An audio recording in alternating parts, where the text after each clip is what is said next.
Monggo Bapak. Ini Bismillahirrahmanirrahim. Assalamualaikum warahmatullahi wabarakatuh. Eh, Terima kasih kepada Bapak Ibu dosen, kemudian teman-teman mahasiswa. Alhamdulillah hari ini kita menginjak OLC, insya Allah ada di penghujung bulan ini dan kita akan close ya sebelum eh, hari raya dan akan lanjut kembali setelah libur hari raya nantinya. Nah, untuk WLC kali ini kita melanjutkan WLC yang sebelum-sebelumnya mengenai pencarian informasi secara online. Tentu pencarian informasi secara online itu dibutuhkan bagi dosen dan teman-teman mahasiswa. Kalau untuk dosen spesifikasinya misalkan pada membuat buku, kemudian menulis penelitian, ya, hibah dan seterusnya. Kalau untuk teman-teman mahasiswa menyusun proyek dari dosennya, kemudian untuk tugas akhir dan seterusnya. Oleh karenanya, informasi yang begitu penting itu perlu kita elaborasi lebih lanjut, perlu kita dalami, dan untuk kali ini pemateri kita dari pustakawan yang luar biasa, Bu Nur yang seringkali juga mendalami mengenai materi ini dan juga sangat berpengalaman. Monggo, saya tidak perlu berpanjang lebar, waktu dipersilahkan. Monggo Bu Nur. Assalamualaikum warahmatullahi wabarakatuh. Saya ucapkan terima kasih buat Bapak Ibu dan rekan-rekan mahasiswa semuanya yang telah hadir dalam kesempatan OLC kali ini. Tema OLC kali ini kita akan membahas mengenai pencarian online atau penelusuran online, ya. Jadi saya melihat kenapa pencarian online ini penting karena kemudian kita berkebutuhan dalam informasi dan kemudian teknik untuk penelusuran ini diperlukan agar kita kemudian paham bagaimana mencari informasi itu dengan benar, dengan cepat dan sesuai dengan kebutuhan kita. Karena seringkali kemudian informasi yang kita cari itu terutama informasi yang berasal dari internet itu sulit sekali kita dapatkan. Informasinya itu relevan dengan kebutuhan kita, terus kemudian bisa dipercaya dan kita dapat mencarinya itu secara efektif dan cepat. Oke, pada dasarnya pencarian secara online itu berawal, kalau kita urut sejarahnya ya, berawal dari kemudian adanya penggunaan OPAC atau Online Public Access Cataloging yang digunakan oleh perpustakaan-perpustakaan yang ada di seluruh dunia. Jadi dari OPAC ini kemudian maka basis search engine yang dipergunakan di internet saat ini kemudian dikembangkan. Termasuk kemudian search engine yang dipergunakan untuk database online.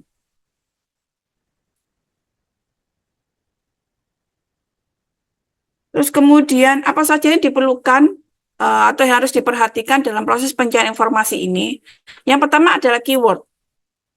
Apa itu keyword? Keyword itu adalah frase atau kata yang kemudian mewakili dari informasi yang kita butuhkan. Kenapa keyword ini penting? Karena pada dasarnya keyword ini akan kemudian membantu kita dalam proses Dan Bu Nur, penelusuran apakah informasi. sedang share screen? Karena di kami sepertinya tidak melihat share screen-nya. Saya enggak tinggi, Pak. Saya harus dipindah dulu hostnya, Pak. Ini hostnya bukan saya nih kayaknya. Ada dari pegang akun P3I masuk. Jadi mohon dibantu yang pegang P3I supaya hostnya dipindahkan ke punya saya. Sudah. Oke, sudah Mbak. Mbak Anita nggih niki. Oke, sampun sepertinya Bu Nur. Sudah. Oke, Monggo dicoba dulu. oke. Saya lanjutkan kembali ya.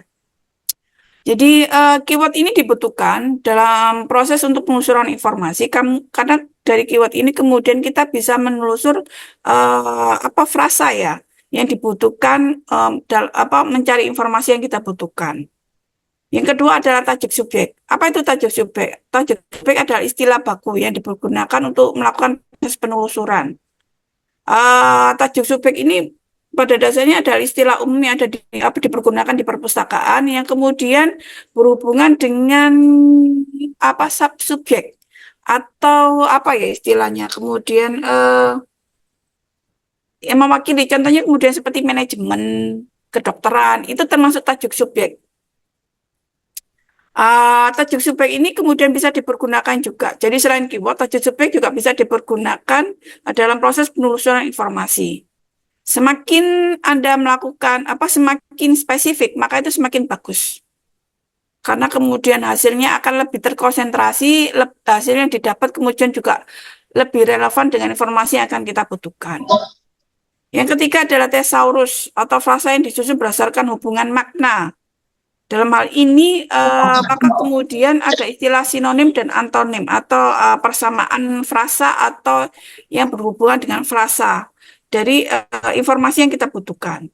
Jadi contohnya kemudian kita bisa menggunakan makna yang sama untuk hubungan dan relasi, karena pada dasarnya mereka memiliki kesamaan makna. Atau kemudian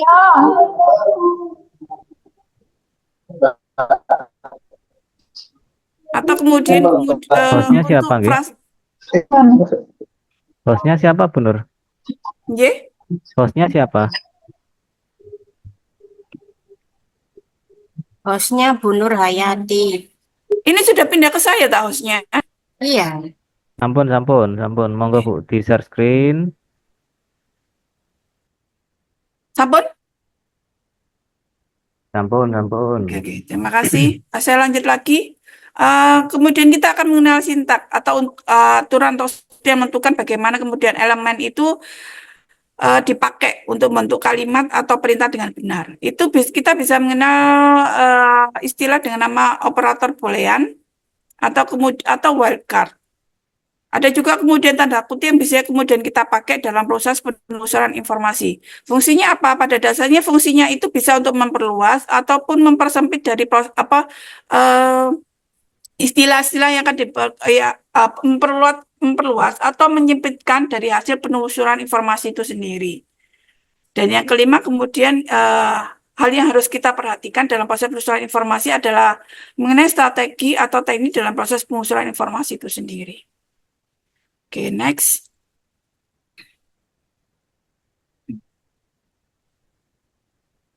Tadi kita sudah menyinggung mengenai operator boolean. Operator boolean ini biasanya kemudian ada 3 frasa yang bisa dipakai.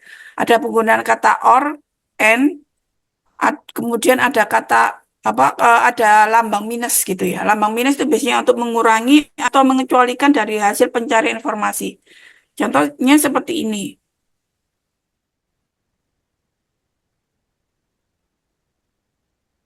Kita gunakan pencarian umum yang biasanya digunakan ya Bapak Ibu, yaitu Google. Contohnya gini, kalau kita menggunakan kata, contohnya untuk memperluas manajemen dan keuangan.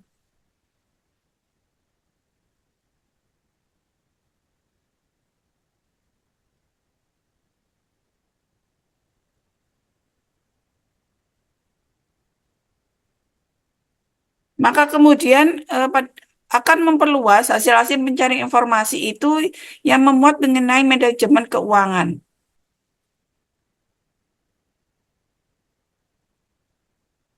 Atau justru kemudian mempersempitnya.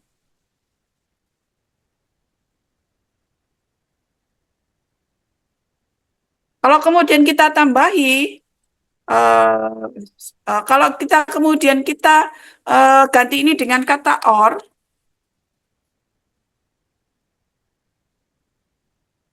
maka kemudian fungsinya juga sama. Dia akan memperluas jadi kata manajemen dan keuangan.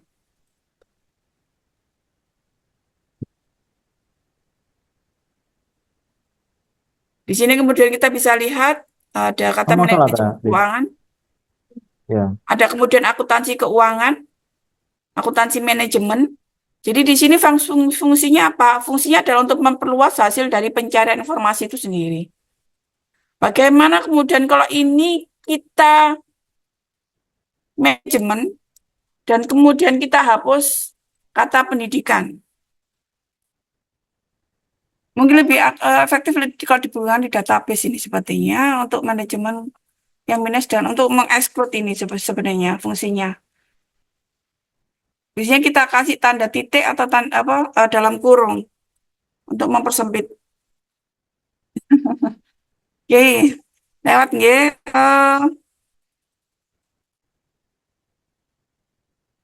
Pada dasarnya minus ini kan untuk mengeksklud atau tem untuk apa untuk mengeksklud atau kemudian menyingkirkan hasil. Contohnya untuk manajemen, maka kemudian semua hasil mengenai manajemen akan keluar kecuali kemudian hasil untuk keuangan.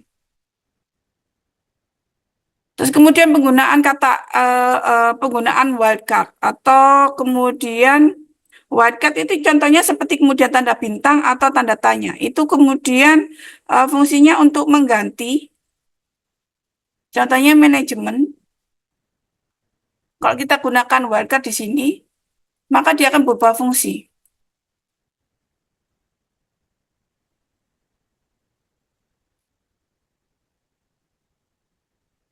Fungsi wildcard adalah memperluas atau kemudian dia akan mencarikan hasil yang hampir mirip biasanya kalau fungsinya wildcard ini.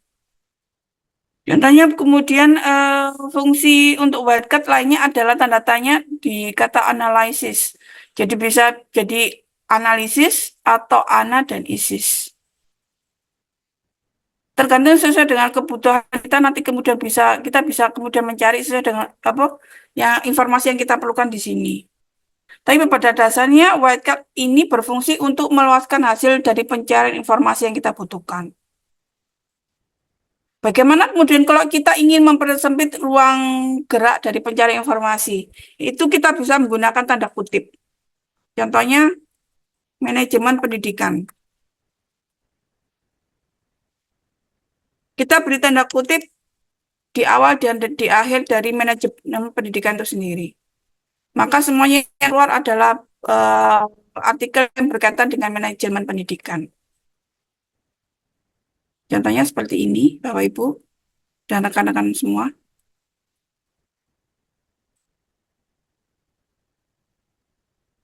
Semua artikel yang menggunakan kata manajemen pendidikan akan keluar.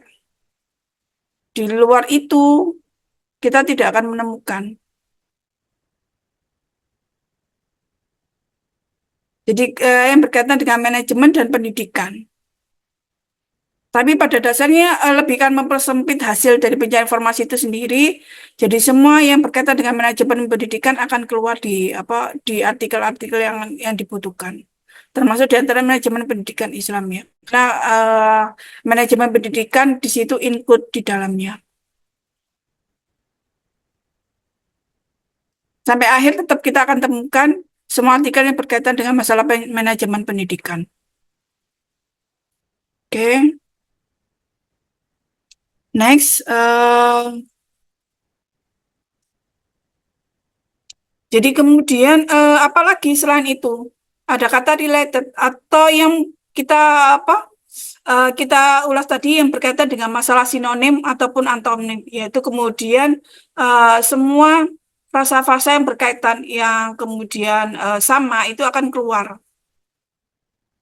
Contohnya kalau kita mencari atau kemudian kalau kita kasih related dalam titik 2, maka kemudian situs-situs yang berkaitan dengan frasa yang kita pergunakan akan keluar.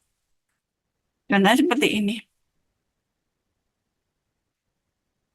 Fungsinya sama pada dasarnya.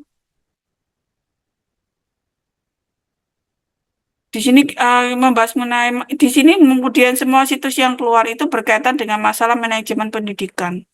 Dari sini kita bisa tahu mana saja kemudian situs-situs yang dia mengeluarkan artikel-artikel yang berkaitan dengan masalah manajemen pendidikan. Oke. Atau kemudian all in title atau in title. Jadi fungsinya adalah mempersempit juga sebenarnya. In title atau kemudian all in title itu. Atau kemudian in URL. Ini kemudian akan kita menemukan situs-situs yang yang mempunyai persamaan dengan URL-nya. Di sini ada beberapa URL yang kemudian bisa menampilkan berkaitan dengan masalah manajemen pendidikan.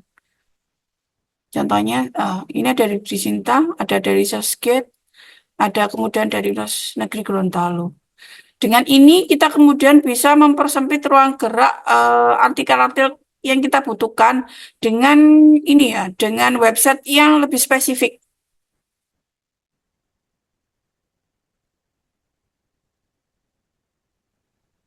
Jadi fungsinya fungsinya apa Bapak Ibu? Pada dasarnya fungsinya adalah kemudian ini untuk melakukan proses legitimasi website mana saja yang bisa kita pergunakan sebagai apa ya? Sebagai situs yang kemudian bisa kita percaya hasil keluarannya. Karena kemudian kalau kita tidak menggunakan ini, maka kemudian semua artikel yang keluar di Google itu, maka kemudian termasuk dari web apa dari blogger dan beberapa situs-situs yang kemudian yang tidak bisa kita pergunakan sebagai basis untuk referensi. Fungsinya terutama ini untuk pembuatan daftar kutipan. Jadi kalau kita menggunakan in URL ini, maka kemudian kalau kita mencari artikel yang berkaitan dengan masalah manajemen pendidikan, maka kemudian kita bisa mempersempit ruang ini ya, ruang pencariannya itu berdasarkan dari situs yang bisa kita percaya.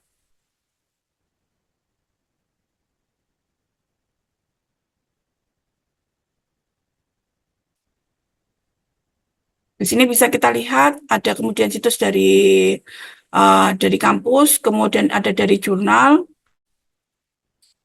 yang bisa dipergunakan sebagai basis untuk pembuatan kutipan. Oke, sampai sini paham ya Bapak Ibu?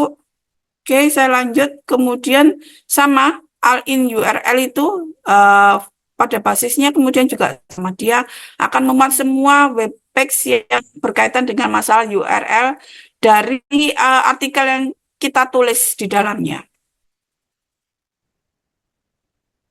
In-text itu juga sama pada dasarnya, cuma dia lebih spesifik untuk penggunaan katanya.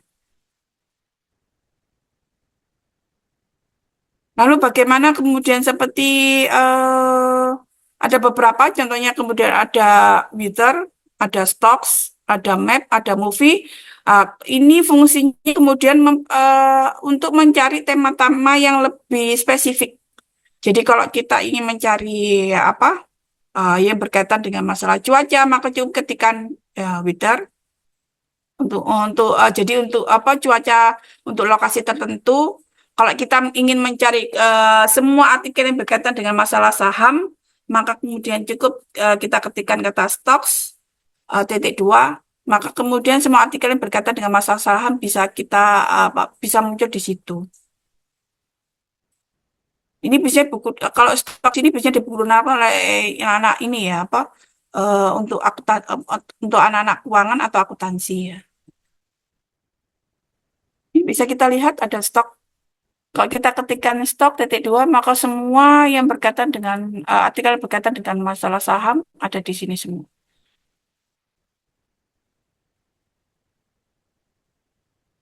Ini pencarian berdasarkan web.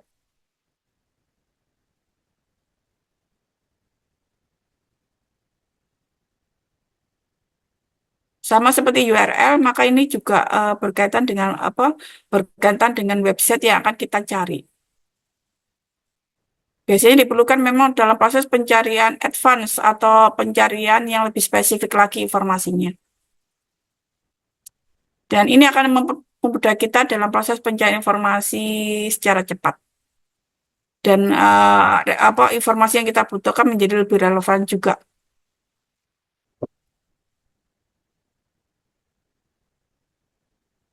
Map juga sama, atau kemudian movie, kalau kita ingin mencari film-film,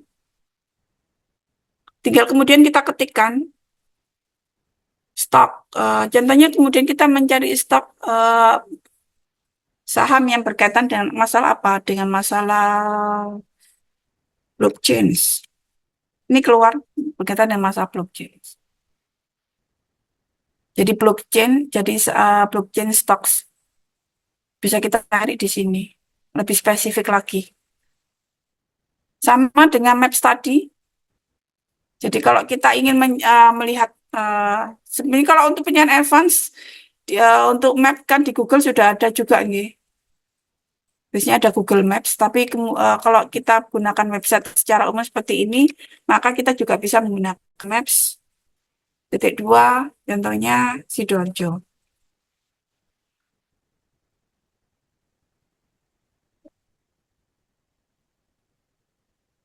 Kalau kita cuma ngetikkan Sidoarjo saja, maka semua artikel yang berkaitan dengan Sidoarjo akan keluar. Tapi kemudian kalau kita pilih spesifik mengenai gambar apa maps, maka kemudian hanya maps yang akan keluar.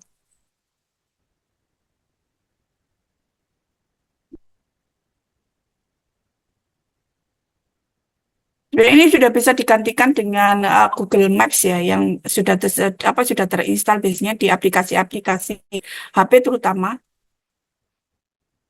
Atau kemudian kita bisa menggunakan Maps yang juga disediakan oleh Google. Ini salah satu pilihan aja Bapak Ibu yang bisa kita pergunakan. Kalau ternyata kemudian mungkin di HP kita tidak terinstall Maps di dalamnya. Movie juga sama. Jadi akan mencari informasi yang berkaitan dengan film-film secara spesifik.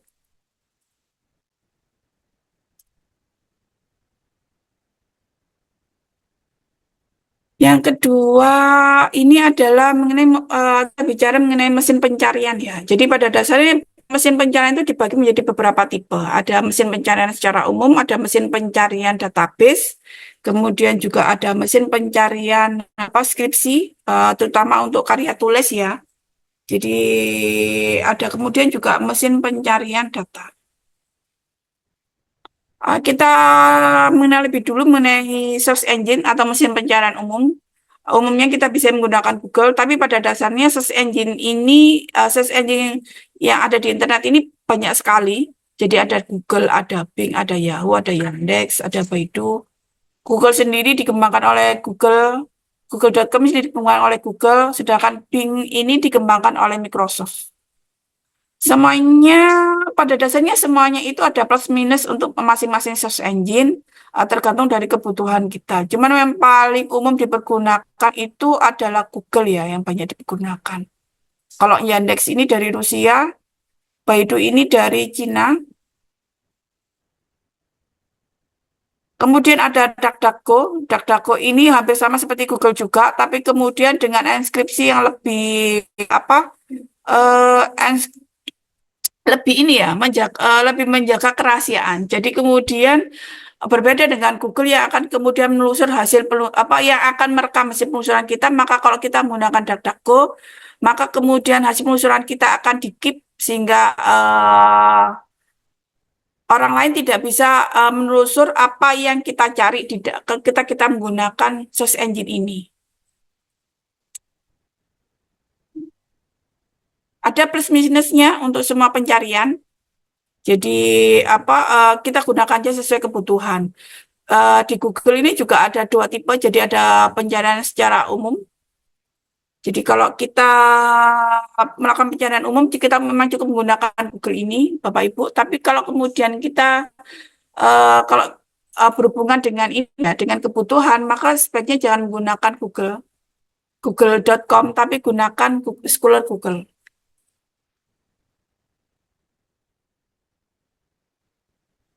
Ya, enggak reak ya. Jadi seperti ini. Tapi nanti kemudian kita bicarakan lebih lanjut dalam untuk proses pencarian di database. Nah, biasanya digunakan untuk mencari database, mencari artikel yang ada di database di Google-nya itu sendiri. Oke.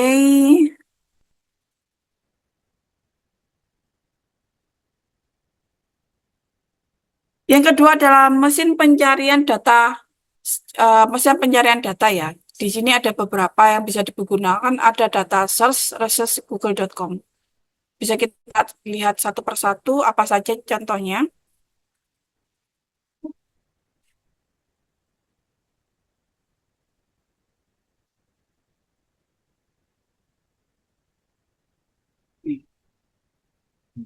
Sama seperti yang tadi, tapi pada dasarnya untuk mesin pencarian dengan berbasis data ini, maka kemudian kita akan mendapatkan artikel lebih spesifik Contohnya kita akan mencari informasi mengenai manajemen pendidikan.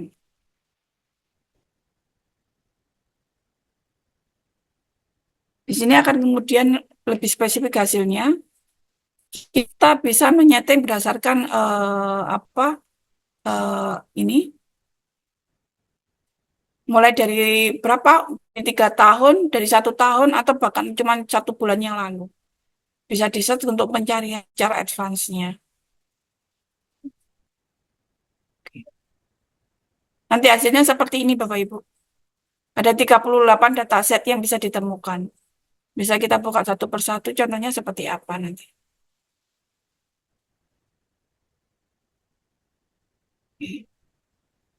Kita bisa explore langsung nanti kemudian ke situs yang bersangkutan. Jadi tadi itu dia datasetnya ya. Jadi tidak langsung masuk ke artikelnya, tapi lebih kemudian ke datasetnya saja. Dari situ kemudian kita bisa masuk ke dari portal yang menyediakan dataset tersebut. Contohnya seperti ini.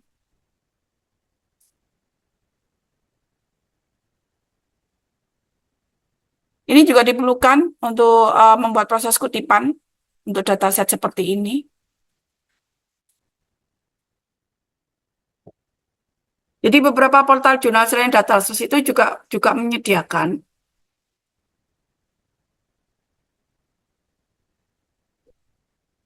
Jadi tidak cuma ini saja, tapi ada beberapa juga yang kemudian menyediakan ya.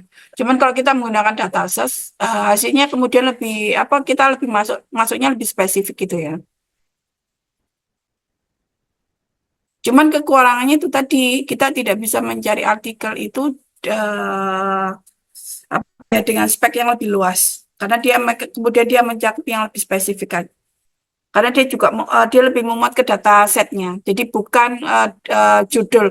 Karena biasanya rata-rata artikel kalau kita menggunakan database, contohnya ya seperti apa uh, database-nya untuk punya telereferensis, kemudian database-nya kemudian kayak punyanya uh, Elsevier itu juga menyediakan dataset, tapi biasanya kemudian tersendiri datasetnya. Jadi mereka lebih menampilkan jadi judul-judul yang ada. Sedangkan kalau kita menggunakan data search, maka kemudian keluar ada lebih ke datasetnya itu sendiri. Jadi di sini akan lebih detail lagi informasi yang didapatkan sesuai dengan kebutuhan kita. Jadi kalau kita butuhnya informasi lebih detail, maka kemudian kita bisa menggunakan dataset. Tapi kalau kita ingin memperluas cakupan ini ya, informasi yang kita butuhkan, sebaiknya menggunakan database memang.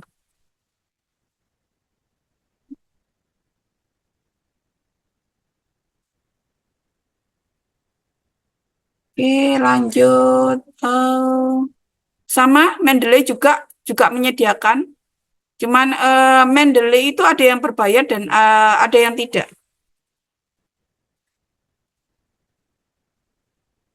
Karena sesuai dengan kebutuhan kita saja sebenarnya untuk ini.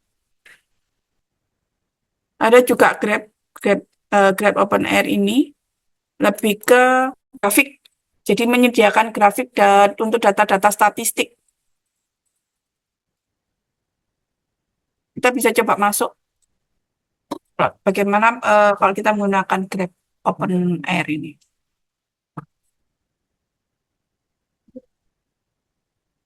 Oke, kita menggunakan kata kunci yang sama. Education, manajemen pendidikan atau education management. Oke.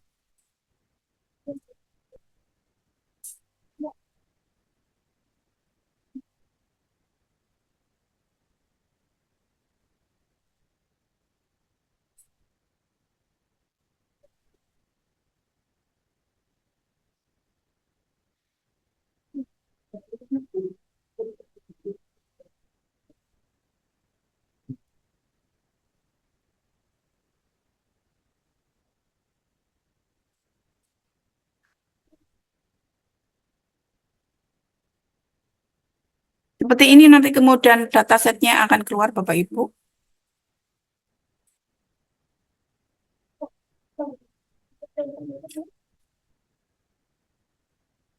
Karena dia berbasis dataset, maka kemudian informasinya juga lebih rinci.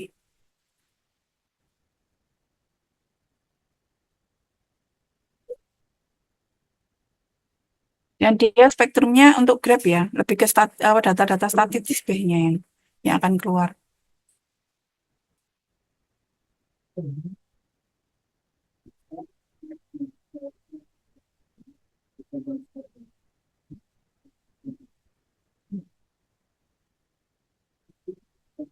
Kosong ternyata. Oke.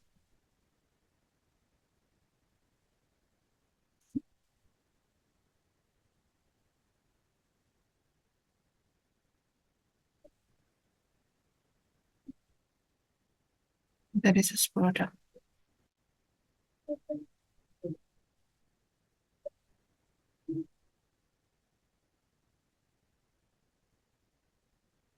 Hmm.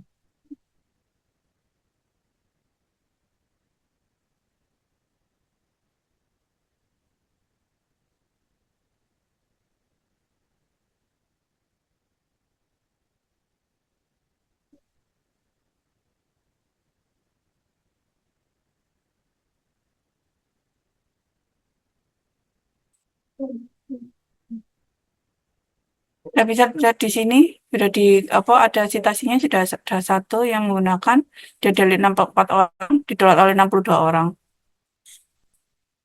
Jadi dia akan menampilkan grafik dari penggunanya juga. Oke.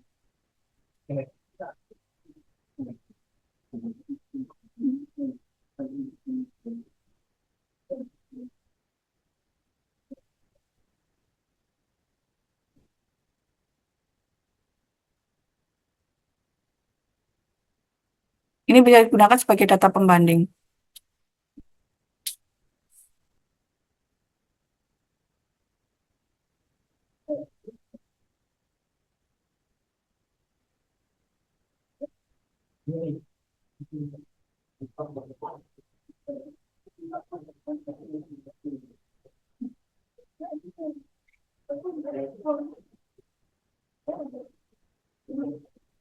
Oke.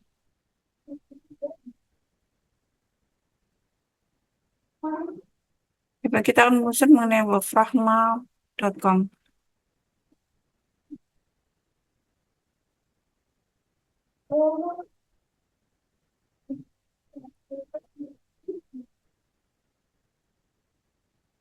Hmm.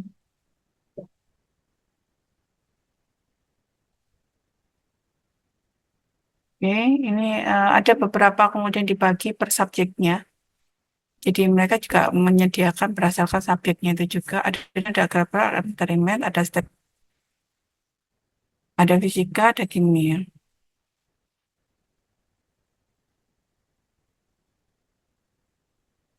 Coba kita mencari berdasarkan dari World and Money Finance.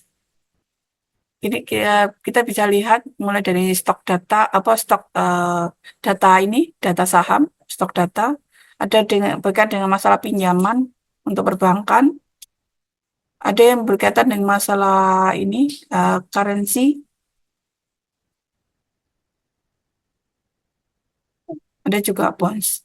Ini bisa dipergunakan yang ini juga lebih spesifik, khusus dipergunakan bisa oleh mahasiswa akuntansi atau manajemen keuangan.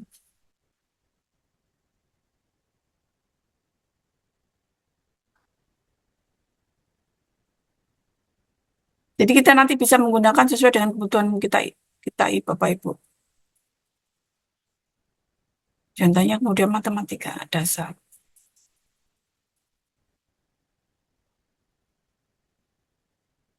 Jadi pencarian di sini akan menjadi lebih spesifik lagi. Kita menggunakan Wolfram sesuai dengan tajuk yang sudah disediakan oleh pihak Wolfram Alpha.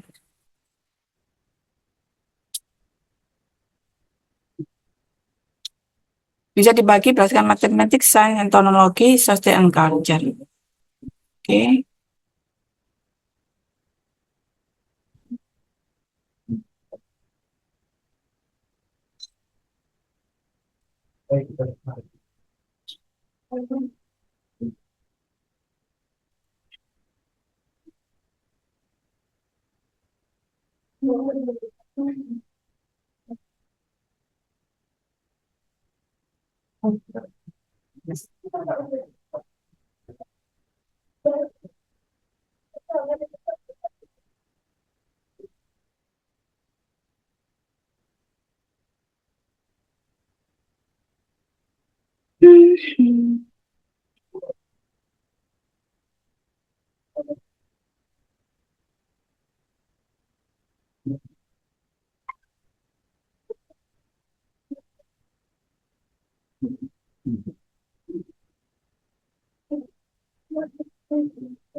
Oke, seperti itu tadi Bapak Ibu, jadi bisa dilihat Wolfram Alpha pada dasarnya kemudian dia menggunakan algoritma atau menggunakan basis AI dalam membuat grafik datanya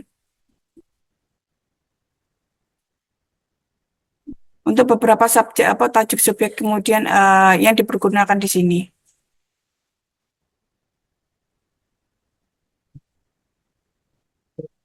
Lalu kemudian ada pojok statistik juga. Ini akan kemudian menghasilkan menampilkan jadi data-data statistik dari Indonesia.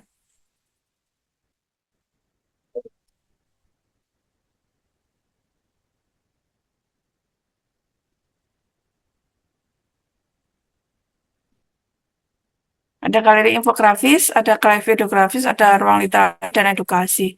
Jadi kalau galeri infografis ini akan menampilkan indeks statistik dalam bentuk gambar.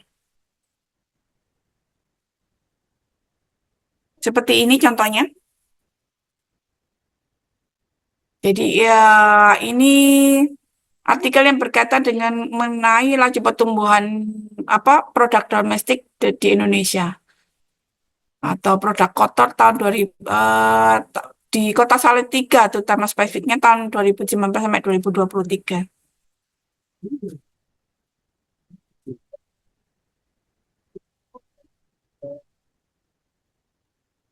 Jadi ini kemudian bisa dilihat sesuai dengan kebutuhan. Jadi kalau jenengan mahasiswa ini, contohnya kemudian mahasiswa pertanian, bisa dilihat di sini juga berapa jumlah usaha pertanian yang ada di Indonesia. Ini sudah tercatat semua oleh BPS.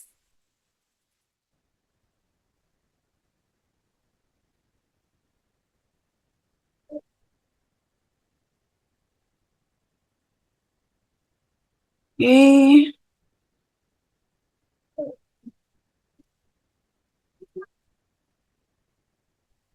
Ini untuk list-listnya bisa Anda akses juga di library umsida .ac.id untuk basis eh, tanda ini garis penghubung data, penghubung lagi indeks, penghubung lagi dan penghubung lagi abstrak. Bisa diakses di situ. Lanjut, oke. Untuk mesin pencari artikel ilmiah atau paten, bisa menggunakan Lens, DOAJ, kemudian ada juga Garuda dan Scholar google.com ya seperti saya jelaskan tadi. Jadi ini adalah apa mesin pencarian untuk artikel. Bisa menggunakan Lens.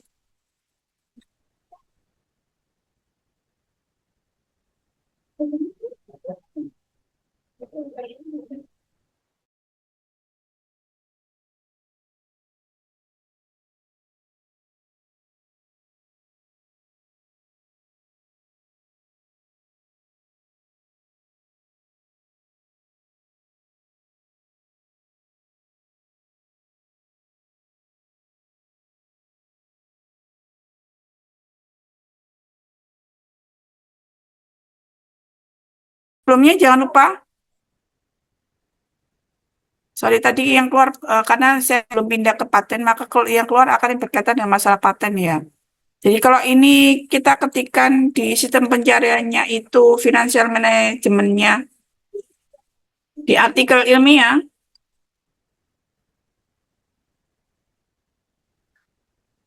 maka yang akan kita dapatkan adalah artikel-artikel yang berhubungan dengan financial management.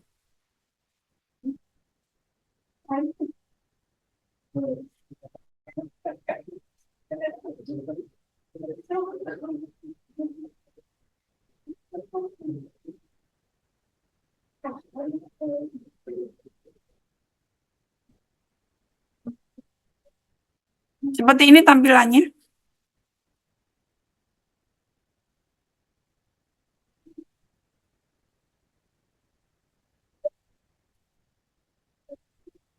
Ini pencarian informasinya juga kemudian kita bisa breakdown lagi menjadi beberapa tipe, ada dibagi berdasarkan ini tanggal, kemudian negara, berdasarkan pengarang, institusi atau kampus yang bersangkutan, kemudian negara dari institusi yang menghasilkan dari artikel tersebut, kemudian untuk identifikasi lebih rinci lagi.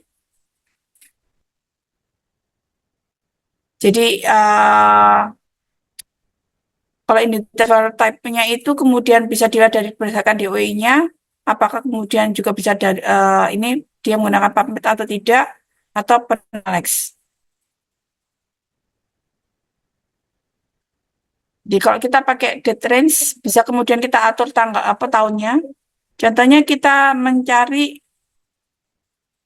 artikel yang bentar, mulai tahun 2023, sorry 2023 ya, sampai tahun ini define. Maka hasilnya seperti ini. Ini adalah artikel yang terbit mulai tahun 2023 sampai 2025.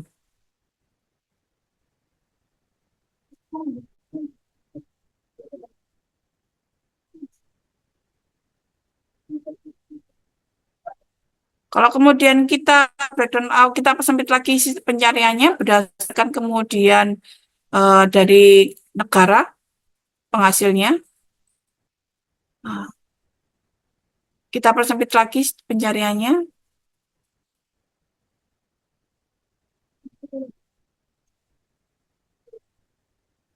Kita lihat ada 2.344 artikel yang dihasilkan dari Indonesia.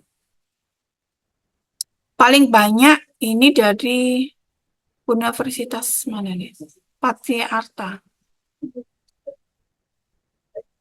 Bisa kita lihat Bapak Ibu.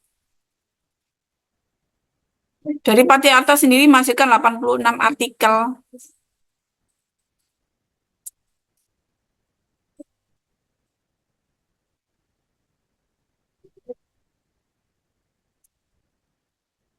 Jadi ini adalah kampus yang paling banyak menghasilkan artikel di, mengupload artikel di lens.org.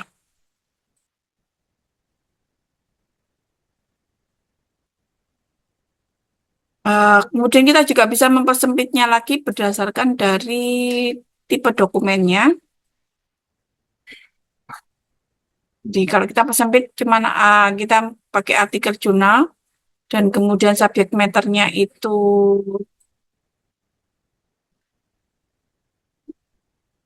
khusus ini ya.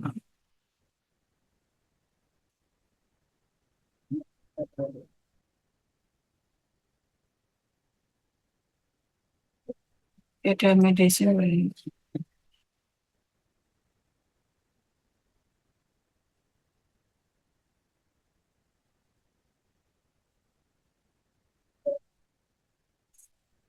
Kita pilih jurnal social science.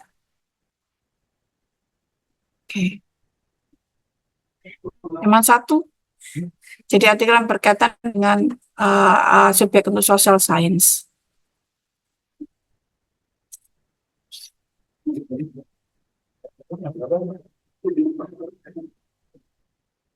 Oke. Seperti tadi untuk yang lens, bagaimana dengan DOAJ? Pada dasarnya sama aja kok Bapak Ibu. Untuk DOAJ juga adalah basis database yang bisa kita pergunakan untuk pencarian informasi. Jadi ini database yang tidak berbayar atau open access.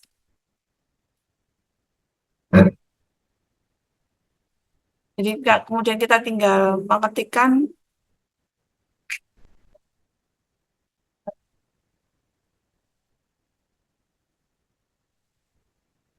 Financial management.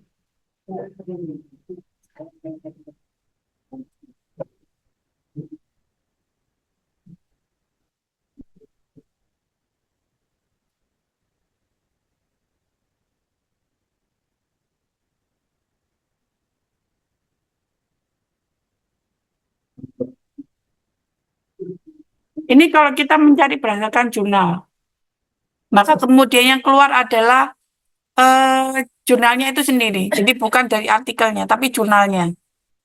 Contohnya,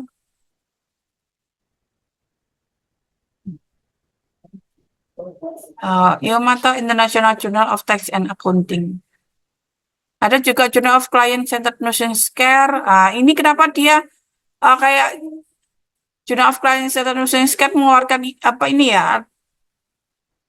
Kok ada masuk di dalamnya? Berarti dia juga mengeluarkan artikel yang berkaitan dengan financial management.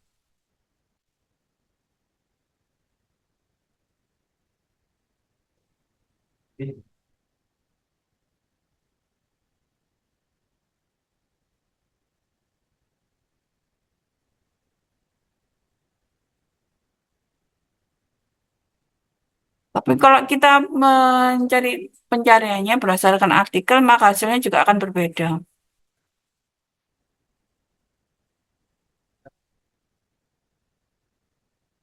Berdasarkan artikel, source.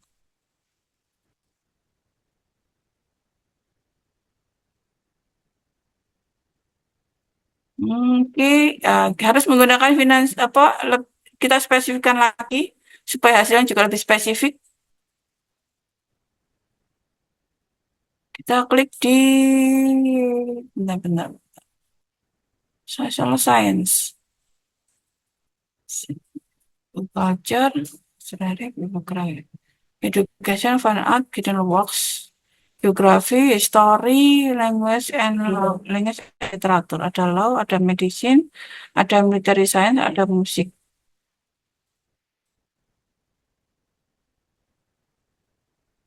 Kita spesifikkan ke social science. Oke. Kita spesifikkan di international journal.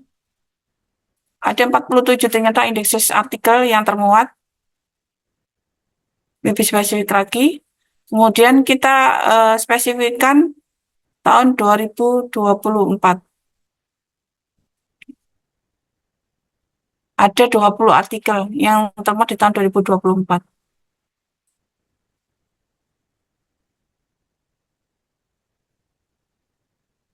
Seperti itu, Bapak Ibu, untuk proses pencariannya di DOAJ.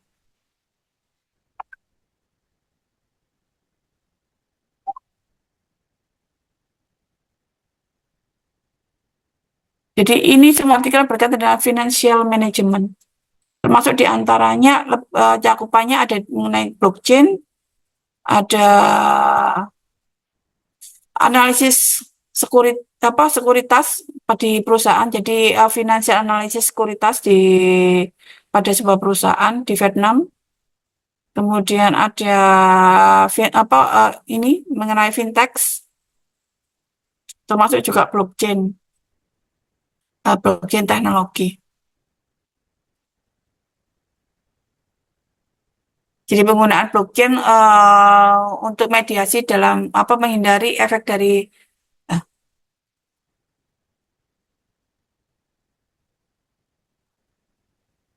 jadi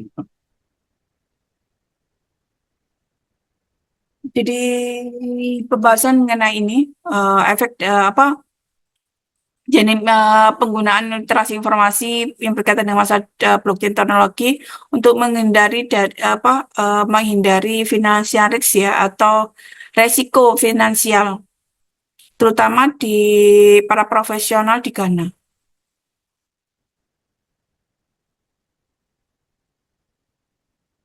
DOAJ dan Lens itu skalanya dia internasional.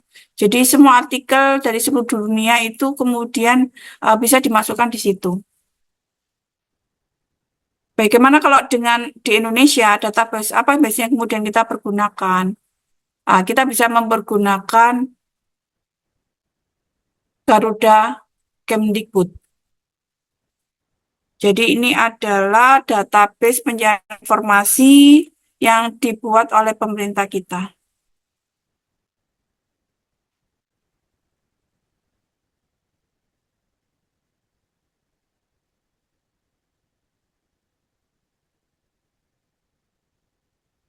Prosesnya sama untuk pencarian informasinya bisa kemudian kita apa?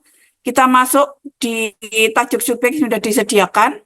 Jadi ini ada beberapa tajuk subjek yang kemudian termuat di webnya. Ada berkaitan dengan masalah seni, kimia, kemudian masalah lingkungan, ada juga masalah ekonomi. Ini kalau besar-besar ini berarti dia menunjukkan pengguna apa ini artikelnya lebih tinggi. Ada berkaitan dengan masalah edukasi, ekonomi, ekonometrik, dan finance.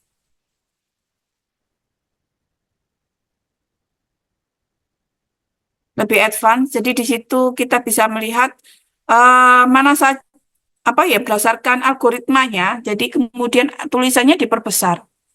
Mana yang paling sering yang sering diakses, maka kemudian algoritmanya akan memperbesar menunjukkan dan melakukan proses pembesaran ini tulisan.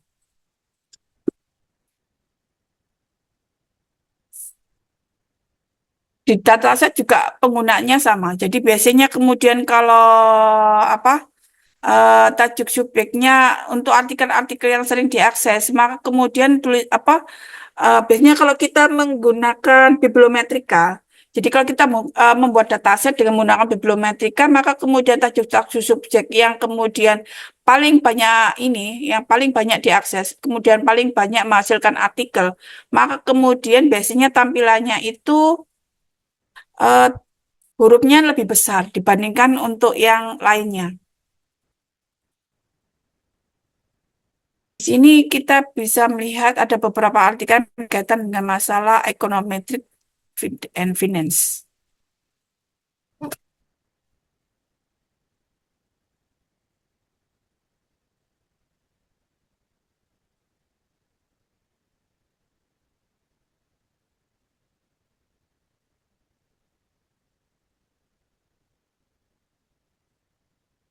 Jadi cakupannya yang berkaitan dengan masalah ekonomi dan finance itu bisa juga kemudian berasal dari beberapa jurnal, contohnya seperti apa di jurnal Ahmad Dahlan Mengabdi ini, maka kemudian juga jurnalnya memuat artikel yang berkaitan dengan masalah ekonometrik dan finance.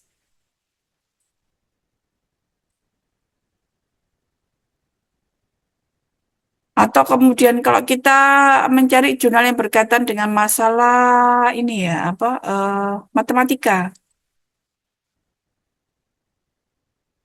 fungsinya juga sama.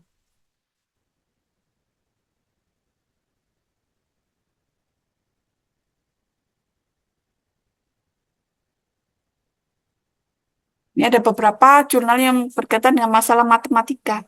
Jadi kalau kita cukup mengetikkan berdasarkan tajuk subjeknya saja, maka kemudian kalau lebih spesifik mungkin berdasarkan artikel ya, kalau lebih menjadi lebih spesifik itu. Contohnya, kita ingin mencari artikel mengenai financial risk. Oh,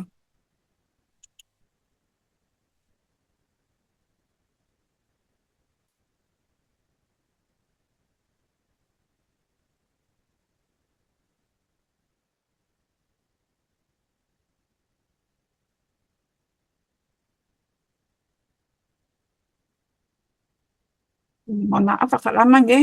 Di sini kita bisa menemukan 805 dokumen yang berkaitan dengan masalah financial risk atau resiko keuangan.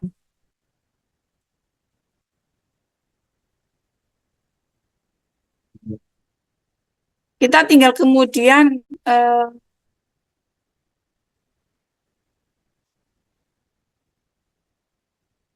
melakukan proses filter ya berdasarkan tahun, jadi mulai tahun 2023 sampai 2025.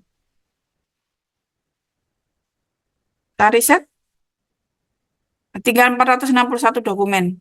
Jadi dari 800 sekian itu tinggal 461 dokumen. Mulai tahun 2045 ini. Sebentar ya.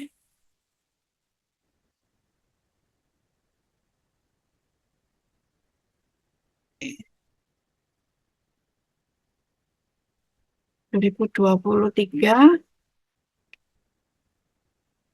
Benar, kita filter mulai 2023.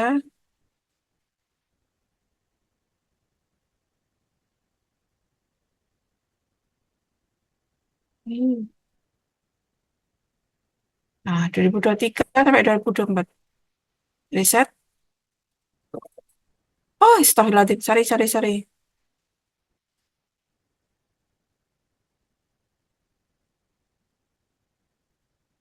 Kita klik, klik filter, muncul 425 dokumen.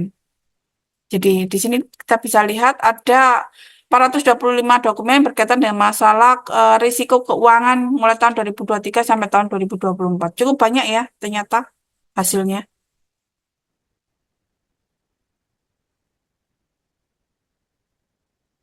Dari sini nanti kemudian kita bisa memilah mana artikel yang kita perlukan dan kemudian kita juga bisa mengambil datasetnya juga biasanya.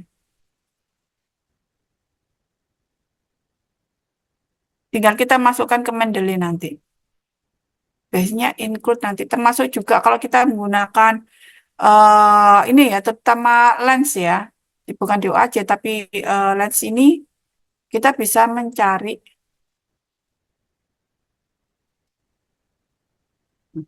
kita bisa ini mengharvest datasetnya itu dari lens sesuai dengan kebutuhan kita yang kemudian bisa dimasukkan eh, sebagai sumber sumber referensi yang diperlukan nanti ketika kemudian ada pertanyaan dari mana referensi ini kita dapatkan.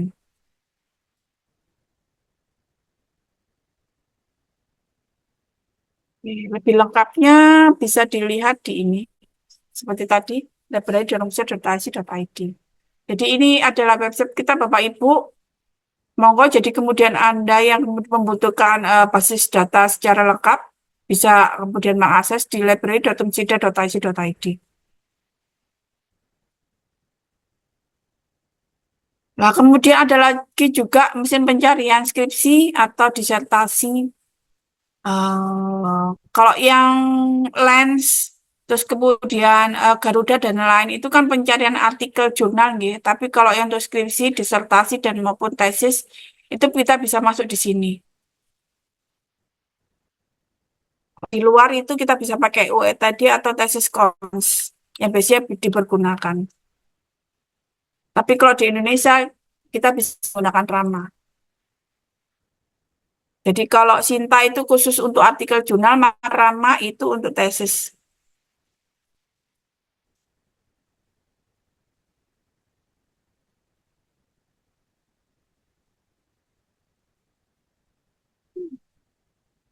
Nah, coba kita cari financial risk.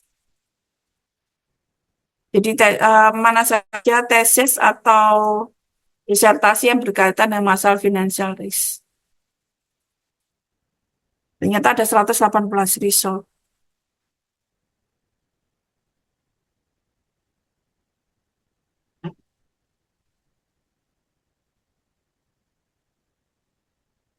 Kita persempit di tahun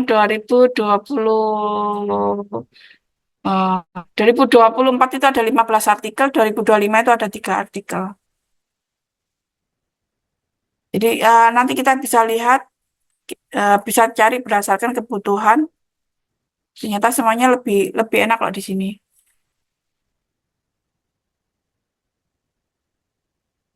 Hmm.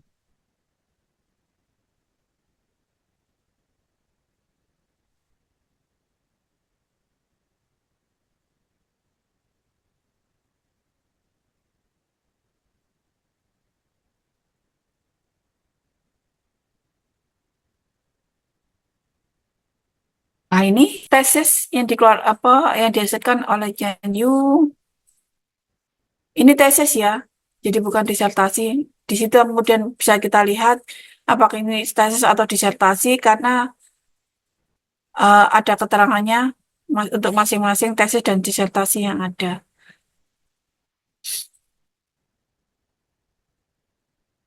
Eh, Coba kita kemudian mencari tesis atau disertasi yang ada tersedia di Rama.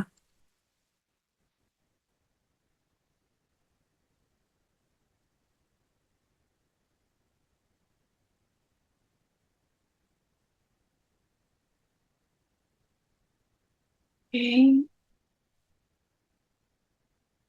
Ada 288 repositori yang ada dengan 280 dari 280 institusi.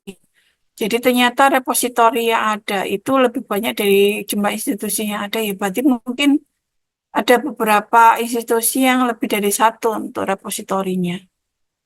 Ada 77.280 subjek dengan 2.408 dokumen.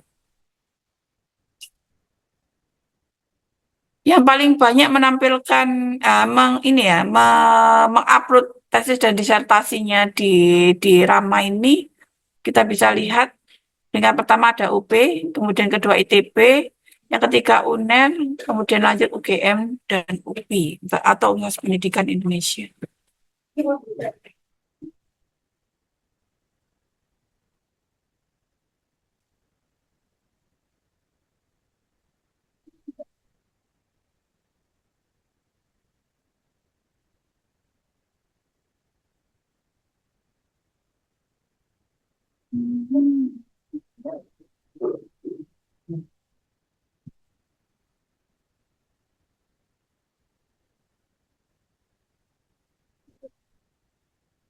Kita bisa lihat kebijakan dari Ramanya sendiri.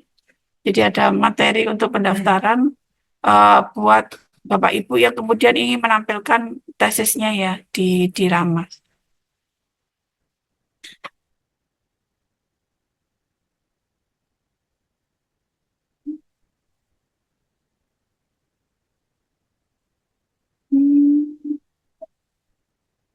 Oke, kita balik.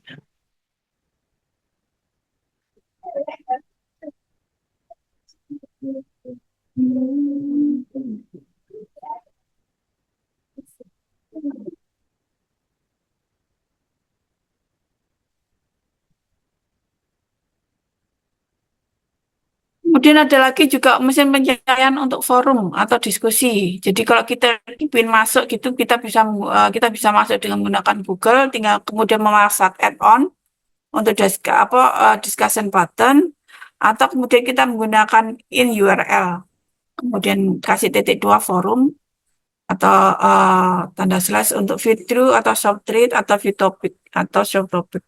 Bisa pilih salah satu. Jadi tidak perlu ditulis semuanya. Contohnya seperti ini, jadi in URL forum.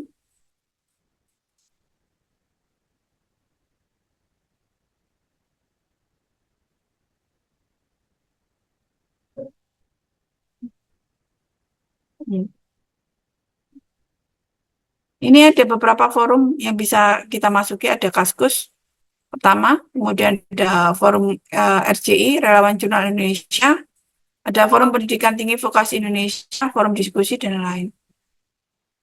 Jadi ini untuk URL URL yang kita pergunakan untuk masuk ke forum diskusi. Jadi nanti kita bisa masuk dan kemudian mendapatkan informasi dari beberapa forum diskusi yang kita bisa pergunakan sebagai bahan dasar tulisan kita. Tapi pada dasarnya untuk informasi yang terdapat di forum diskusi itu lebih banyak digunakan sebagai bahan ini ya, sebagai backup data. Jadi bukan sebagai literasi tunggal atau literasi utama, tapi kemudian lebih kemudian informasi yang kita dapatkan dari forum diskusi ini adalah informasi untuk backup data.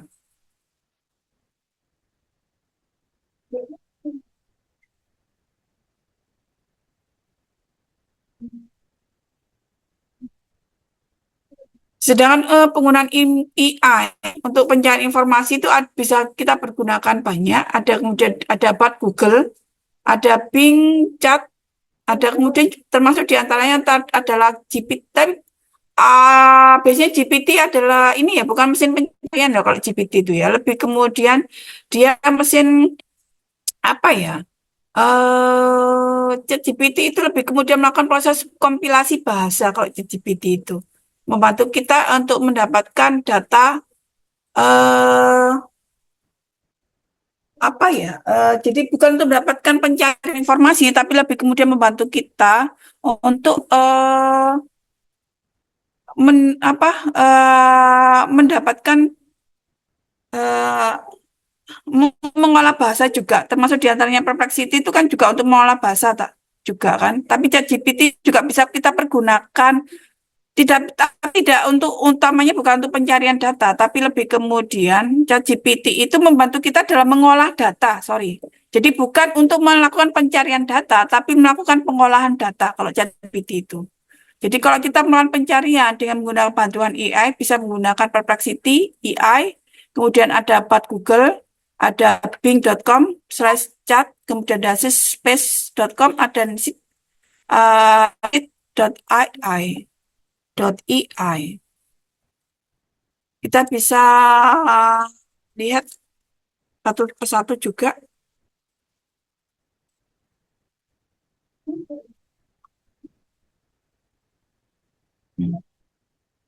Modelnya sama, jadi kita bisa tanya apapun di sini. ChatGPT juga sama, kita bisa menanyakan apapun di ChatGPT. Tapi pada dasarnya ChatGPT ini tidak akan menghasilkan eh, data yang berkaitan dengan ini apa data yang Anda butuhkan yang bisa digunakan sebagai referensi. Tapi kalau menggunakan Perplexity, maka kemudian akan keluar juga sumber referensinya. Tapi kalau di ChatGPT tidak ada. Contohnya kita cari financial risk. Contohnya seperti ini.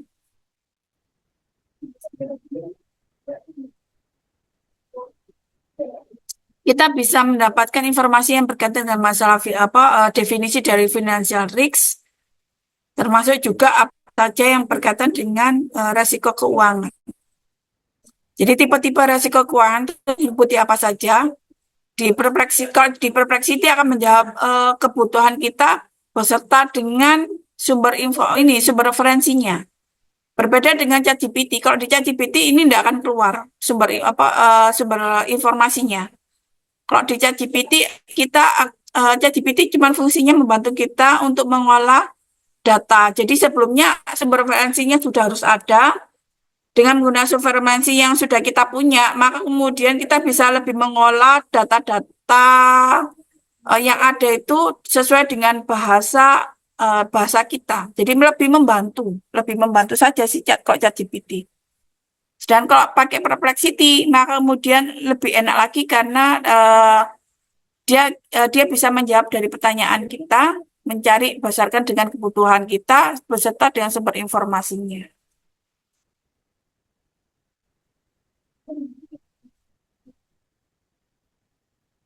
Bard Google juga sama fungsinya, Bing juga sama. Kalau Bing itu dari Microsoft, kalau Google berarti dikeluarkan oleh Google. Begitu Bapak Ibu dan teman-teman mahasiswa semuanya. Ini ada juga ChatGPT Plus. Perbedaannya itu tadi seperti saya utarakan, kalau pakai GPT itu tidak akan keluar sumber-sumber informasinya, tapi lebih dia kemudian mengolah data yang sudah ada. Dan salah satu kelemahannya untuk ChatGPT seperti yang saya katakan tadi, kita tidak tahu sumber kutipannya dari mana untuk yang kalau dari ChatGPT ini datanya. Tapi kalau pakai Perplexity, kita bisa tahu ini sumber datanya dari mana. Ini bisa kita pergunakan atau tidak untuk sumber datanya. Ada plus minus untuk penggunaan ChatGPT dan Perplexity. Jadi monggo nanti bisa dipergunakan secara bijak. Demikian Bapak Ibu, mungkin ada pertanyaan, saya persilakan untuk buat Bapak Ibu semua dan teman-teman mahasiswa. Monggo. Oke, baik. Terima kasih, Bu Nur. Ya, materi yang dielaborasi luar biasa dan detail. Monggo Bapak Ibu atau teman-teman mahasiswa, silahkan. Bila ada yang ingin ditanyakan atau didiskusikan mengenai pencarian online, ya bisa dimaksudkan untuk menyusun paper ya, atau mungkin barangkali ada hal-hal yang lain, atau pengalaman pernah melakukan pencarian online tapi stuck di titik yang mana gitu, barangkali bisa didiskusikan.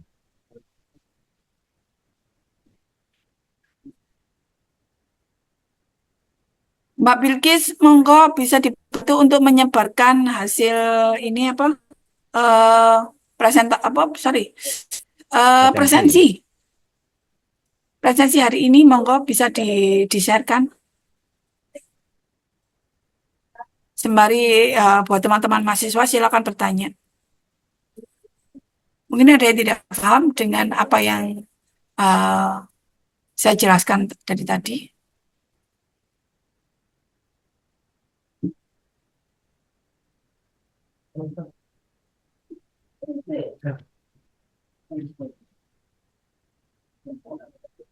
Oh, Bapak Ibu, teman-teman mahasiswa,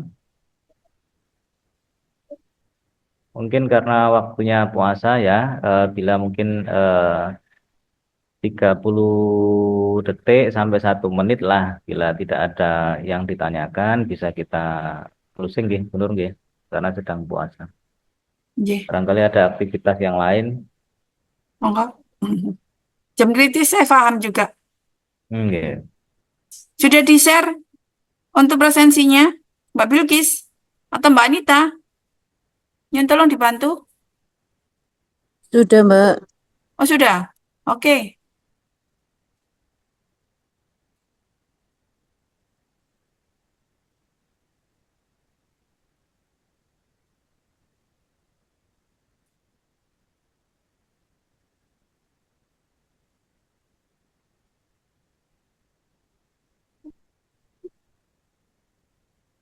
Oke ya, sepertinya tidak ada. eh, Mungkin bisa kita closing nggih, bener nggih. Oke, terima kasih Saya Pak Faisal. Monggo bisa ditutup untuk acara Nah, OLC pada saya kali ini. sebagai moderator menyampaikan sekali lagi terima kasih atas eh, rawuhnya, kehadirannya teman-teman mahasiswa dan Bapak Ibu dosen. Memang ada beberapa kegiatan Zooming ya di direktorat yang lain, termasuk ada di eh, apa namanya kementerian juga ada sosialisasi. Sehingga mungkin ada beberapa teman dosen yang tadi mengkonfirmasi belum bisa hadir gitu ya. Tapi sebetulnya niat hadir. Nih, Itu enggak apa-apa, Pak. kemudian mungkin bisa saya simpulkan bahwa memang karena sifat dari pencarian online itu adalah sebetulnya support, membantu kita untuk mengarahkan pada tujuan. Ya lewat tool dan tadi ada operator boolean dan seterusnya itu, maka sebetulnya yang lebih kompatibel adalah kita harus punya dasar theoretical framework-nya. Misalkan kalau di dalam matematik itu ada matematika literasi.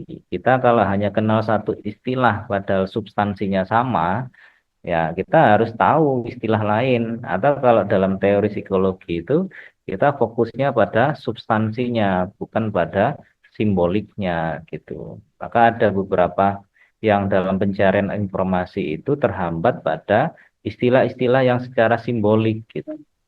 Nah, padahal tujuan dari pencarian informasi itu adalah kita sebenarnya memperkaya hasanah, dan dasar dari hasanah keilmuan kita juga menjadi apa namanya akar juga di situ, menjadi pondasi gitu. Makanya kita harus tahu istilah-istilah yang kita mau bidik itu apa saja, kemudian pengertiannya apa. Kita baca dulu gitu ya.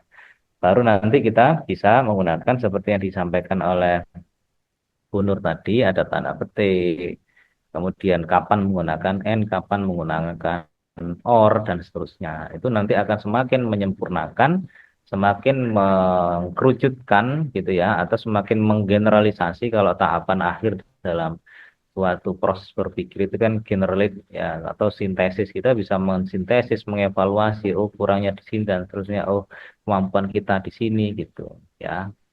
Jadi pada intinya adalah kita perlu tahu istilah-istilah secara substansi apa, baru nanti kita bisa melakukan pencarian online secara lebih maksimal. Mungkin itu dari kami.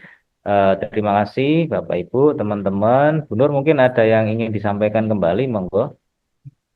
Enggak, pada dasarnya seperti yang Pak Faisal elaborasikan tadi. Jadi pencarian informasi memang kemudian ini ya menjadi sebuah keilmuan yang kita butuhkan di era internet sekarang ini. Karena ada informasi yang ini begitu banyak bertumpuk-tumpuk. Kemudian kalau kita tidak memiliki ilmu, maka kemudian kita juga akan kesulitan. Jadi berbeda dengan zaman dahulu ya, eh, yang pada saat itu kemudian sebenarnya juga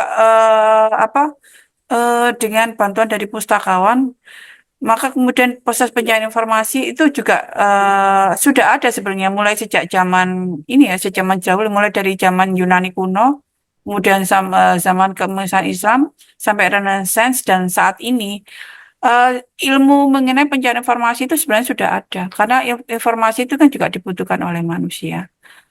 Terutama pada saat ini dengan informasi dengan era internet itu, maka kemudian semakin lebih besar juga kebutuhan kita untuk memahami dasar-dasar pencarian informasi yang ada. Jadi pada dasarnya saya membantu buat teman-teman mahasiswa semuanya, bagaimana cara mencari informasi itu dengan baik dan benar. Eh, Termasuk dengan menggunakan teori dari Boolean ini ya, Boolean logic, termasuk juga penggunaan tanda kutip dan lain-lain yang membantu kita dalam mencari informasi itu sendiri. Tapi pada dasarnya kita tidak akan tahu bagaimana cari informasi kalau kita tidak paham dengan kebutuhan informasi kita itu sendiri. Jadi yang pertama yang harus kita pahami dalam mencari informasi adalah Anda memahami apa yang sedang Anda cari. Kalau sudah ada paham, maka kemudian baru kita beranjak pada penggunaan istilah-istilah atau frasa yang dibutuhkan dalam proses pencarian informasi. Sedangkan teknik-teknik pencarian itu cuma cara atau teknik untuk mempermudah kita dalam proses pencarian informasi itu sendiri. Jadi manusianya yang tetap lebih penting ya. Jadi otak manusianya lebih penting karena itu yang kemudian membantu kita untuk memilah informasi mana kita butuhkan dan mana yang tidak. Gitu saja Pak Faisal. Monggo saya kembalikan pada penjenengan untuk Ya, menutup terima kasih kegiatan Bu kali ini. Nur, luar biasa. Jadi mungkin cukup nggih Bapak Ibu, Nggih. teman-teman. Sekali lagi mohon maaf bila ada kesalahan. Kami akhiri. Wassalamualaikum warahmatullahi wabarakatuh. Waalaikumsalam warahmatullahi wabarakatuh. Saya terima kasih juga buat Pak Faisal dan buat teman-teman siswa yang telah hadir pada Ya, kegiatan kali ini. nggih, sami-sami. Saya undur diri. Monggo bisa live.